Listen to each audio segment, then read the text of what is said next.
So last week when I reviewed the Hyundai i30 Drive-In Limited, I thought I'd found the ultimate hot hatch. But I was wrong, because this week I've met the Honda Civic Type R.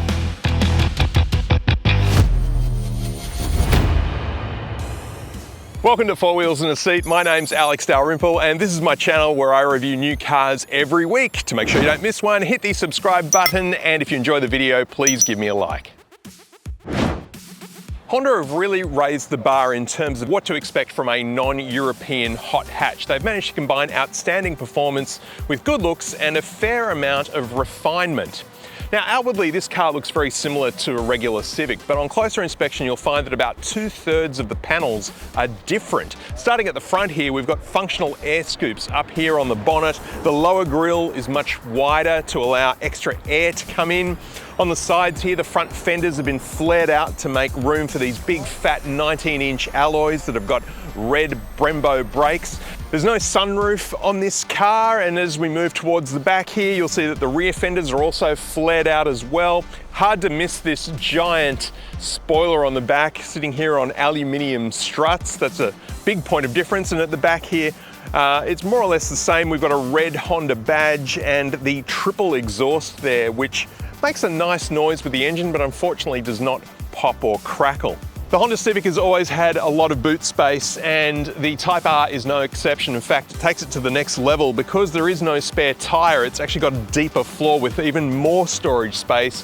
In place of the tyre, we've got a tyre repair kit just behind the panel here on the side. Under the bonnet is a 2-litre 4-cylinder turbocharged engine that outputs 235 kilowatts of power and 420 newton meters of torque, 0 to 100 in 5.4 seconds, which is just a fraction slower than the Hyundai i30. Fuel economy comes in at an average of 8.9 litres per 100 kilometres. Power is driven to the front wheels only via a 6-speed manual transmission.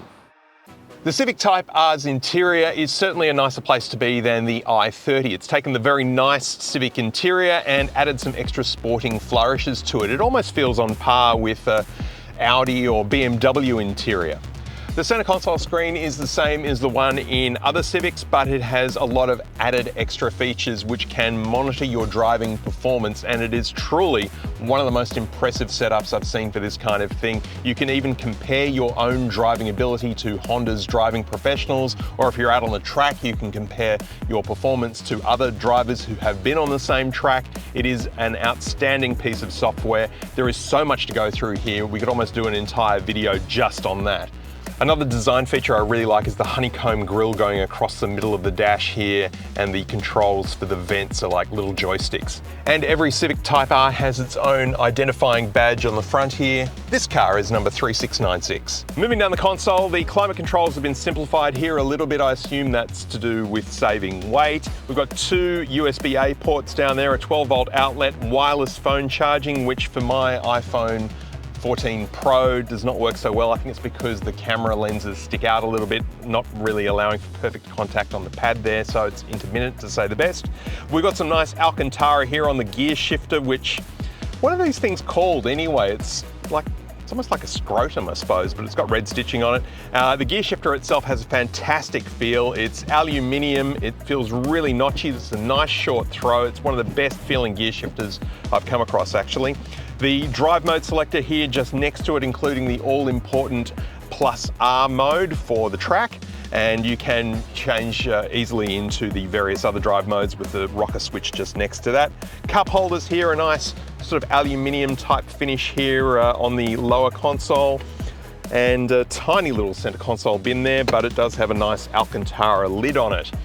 The steering wheel is fantastic. Again, Alcantara with red stitching. It feels really good. I love this steering wheel. It's very simple and easy to use with a big red Honda badge there in the middle. The instrument cluster is really good. It's got 2 display modes. One is the regular Civic mode, and then it also has the track mode. You can actually have it in that mode anytime you like, which I prefer because I think it looks much better. But again, you can scroll through a few different display modes there, and there's lots of information you can show on the screen. You can customize it as you like.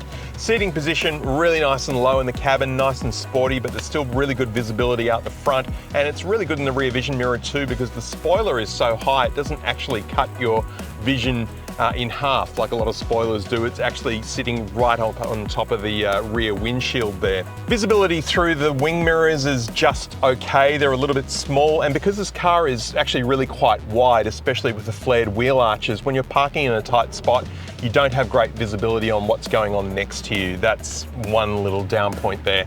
These seats are amazing. I love them. They're almost like a Herman Miller chair. They are so comfortable. These are racing buckets in red, and they just have a fantastic feel. Unfortunately, there's no electric adjustment or heating or ventilation. It's all manual, but you know, it doesn't matter. Sometimes you get a racing bucket seat and you think, oh, this is great for the track, but I couldn't possibly have it as my daily driver. Well, this seat is different. It is really, really comfortable. Well done, Honda. The back of the Civic Type R is, well, just as tight as the regular Civic, which is not great for a tall person like me at 190 centimeters tall. Having said that though, there's plenty of knee room, and toe room is a little bit limited, but that's okay. It's headroom that's really the issue for me. With the nice coupe shape here, it doesn't really give me a lot of room for my head. Only 2 people can sit in the back here because there's only 2 seat belts. I mean, there's room for 3, but there's only 2. And of course, we've got a cup holder here in the middle, guaranteeing that you really can't use this middle seat at all, but there's no armrest, unfortunately. No USBs either. Oh, I forgot to mention while we're in the front, and I think I did this last week as well, we've got red seat belts in this car, which actually look really good. And I like the red carpet accents here with the black mats. It's a nice color combination. Feels very sporty back here. You wouldn't want to be back here on a long trip though. So, as I mentioned when we were looking at the outside of the car, it makes a nice noise. It just doesn't pop and crackle in quite the way you perhaps might like it to.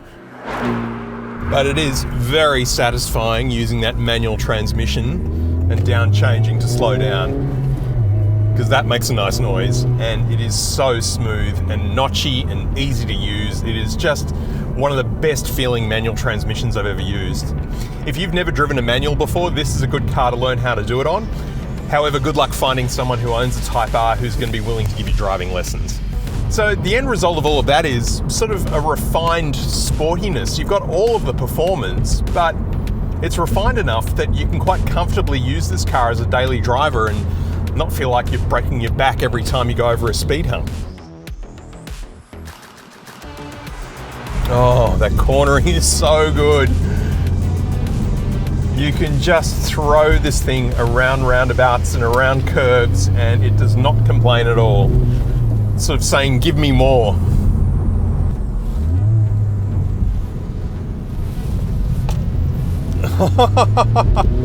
This is too much fun.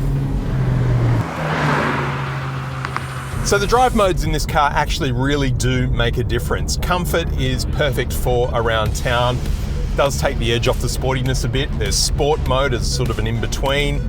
And there's individual, where you can design your own drive mode, which is what I like to do. I've got pretty much everything set on R+, except for the suspension, which I have on comfort because, you know, my back is important to me. And then there's R+, which sort of turns everything up to 10 and unleashes this car's full sporting capability. Safety gear, well, it's all here pretty much, as you can see from the list on the screen. The only things missing that I would love to have are some more cameras around the outside just to improve visibility. We do have front and rear parking sensors, but you know, in this day and age where we're kind of used to having cameras everywhere, sensors just feel a little bit behind the times. If there was ever a car that was screaming out for a top-down 360-degree view to help with parking, it's this one. Because you really don't want to be scratching those beautiful black alloy wheels. Okay, 0 to 100 in the Honda Civic Type R is 5.4 seconds, which looks and feels a bit like this.